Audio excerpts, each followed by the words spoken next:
Ya, shalom semua. Renungan saya dari Kejadian 11 ya. Semakin menarik ya, ini cerita tentang cerita yang sangat terkenal, Menara Babel ya. Kita akan langsung aja ya kita baca Menara Babel judulnya Kejadian 11. Adapun seluruh bumi satu bahasanya dan satu logatnya. Interesting ya. Walaupun keturunan Sem, Ham, Yafet ini udah menyebar, bahasanya masih satu dan logatnya satu. Maka berangkatlah mereka ke sebelah timur dan menjumpai tanah datar di tanah Sinear.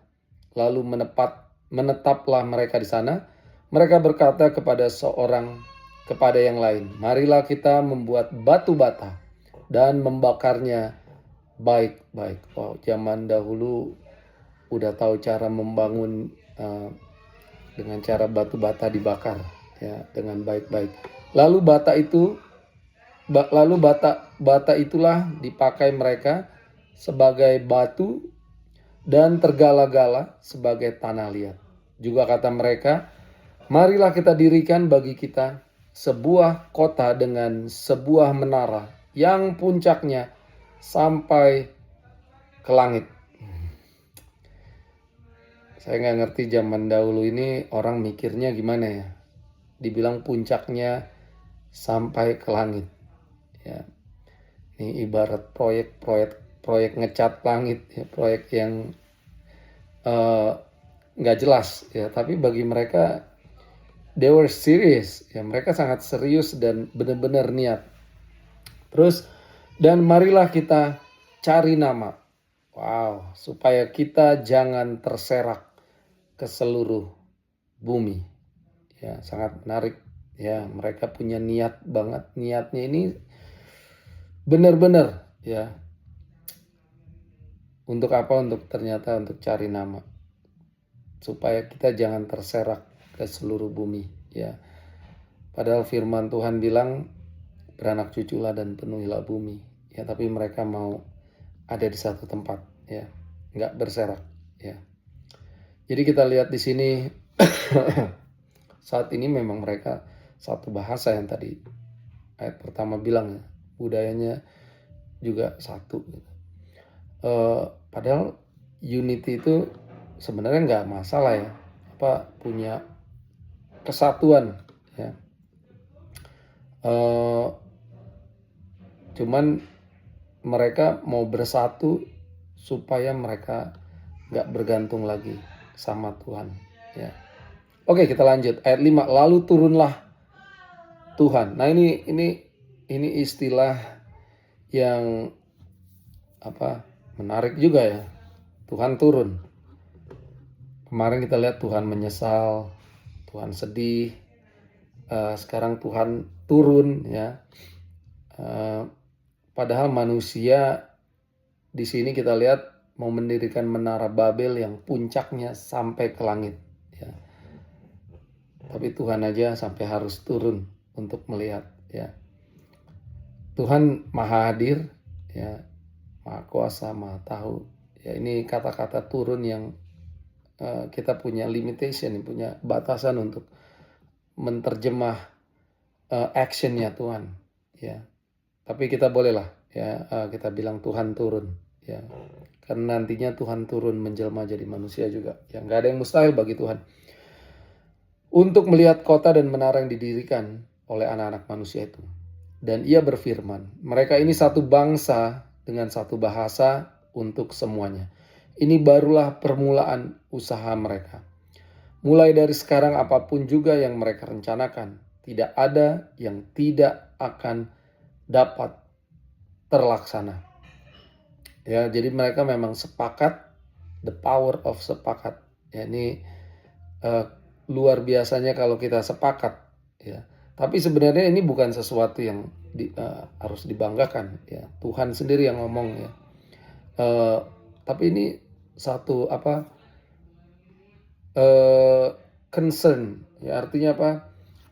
Yang kalau concernnya bukan kebanggaan tapi sesuatu yang kasih warning lah ya. Dan kita tahu ya, saat orang-orang berdosa bersatu, ya, seperti yang terjadi di air bah, ya, mereka berdosa bukan secara individual aja, tapi secara eh, seluruhnya, ya. Memang udah dosa yang dipikirin, ya, dan sangat-sangat bahaya sekali kalau udah sepakat di dalam dosa, ya. Ayat 7. Baiklah kita turun dan mengacau balokan, ya, sekali lagi Tuhan turun dan Tuhan mengacau balokan di sana bahasa mereka, sehingga mereka tidak mengerti lagi bahasa masing-masing. Demikianlah mereka diserahkan Tuhan dari situ ke seluruh bumi dan mereka berhenti mendirikan kota itu.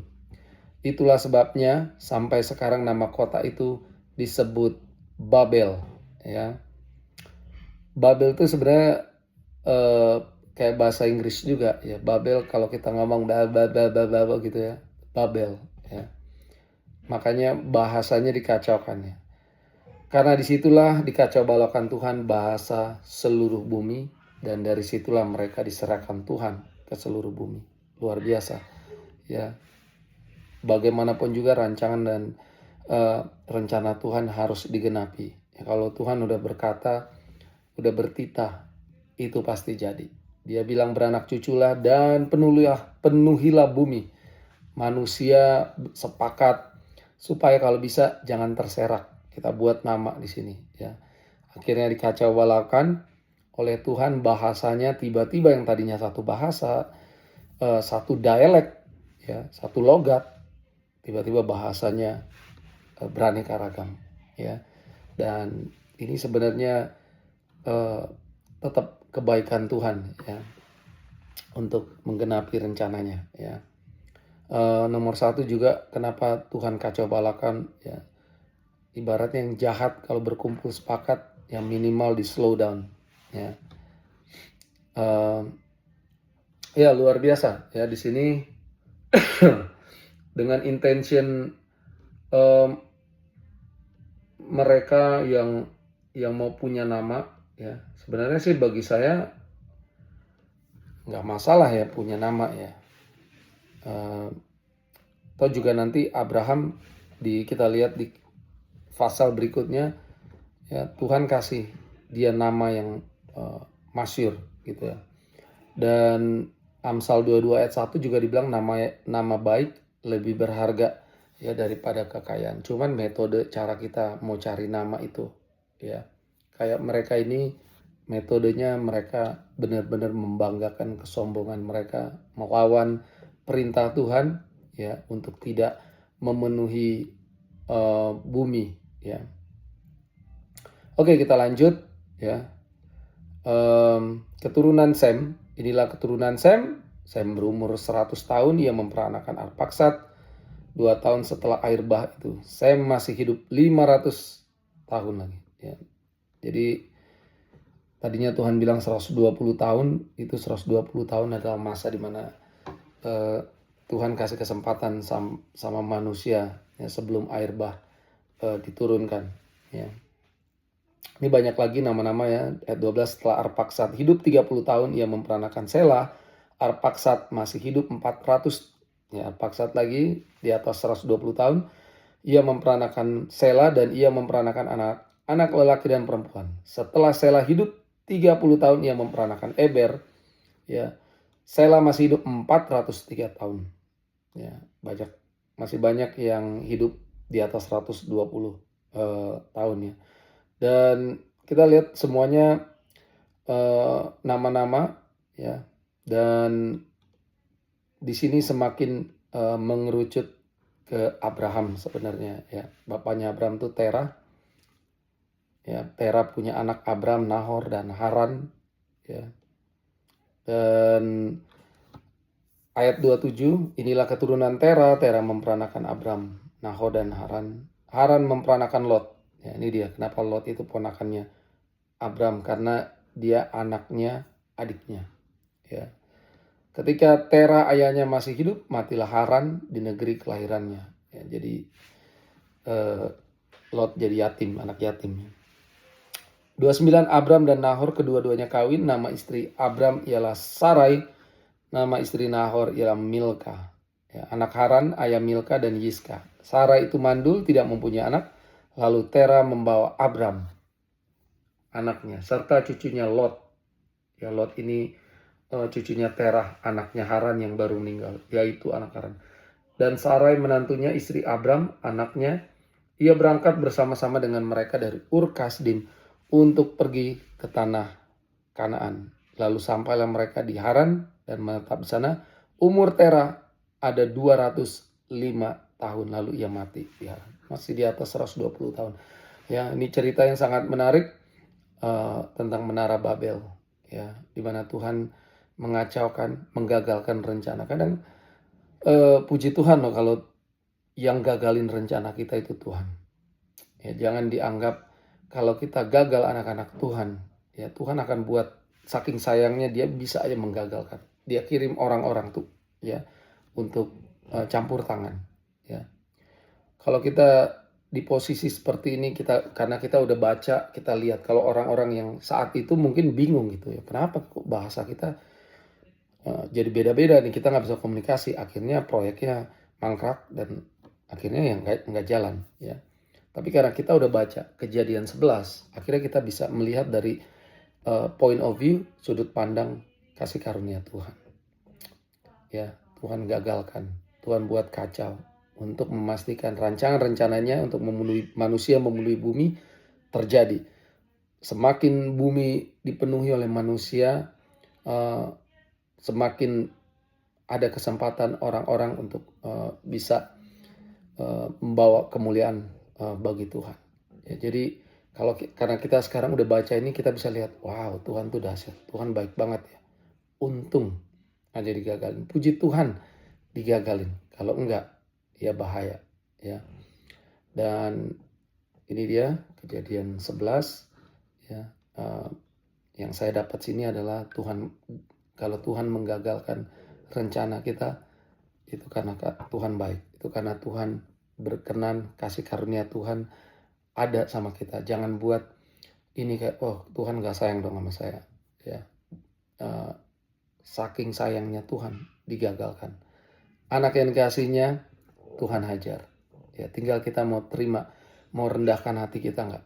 Oh iya Tuhan, apa maksudnya Tuhan? Saya kok gagal terus dalam hidup. Ya, waktunya introspeksi, waktunya tanya Tuhan. Ya, supaya mungkin bukan itu yang Tuhan mau seperti ini. Tuhan nggak mau. Niat mereka bagus. Ya, kita bersatu terus. Siapa yang nggak mau bersatu? Buat nama, ya, nama baik lebih bagus dari kekayaan. Ya, cara mereka salah. Mereka mau independen, bebas dari Tuhan, nggak mau tergantung lagi sama Tuhan.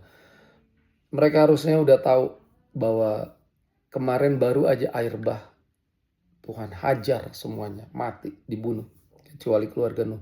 Sekarang mereka mau melakukan dosa berjamaah. Ya, ini dia yang saya nggak habis pikir tentang kita manusia ya.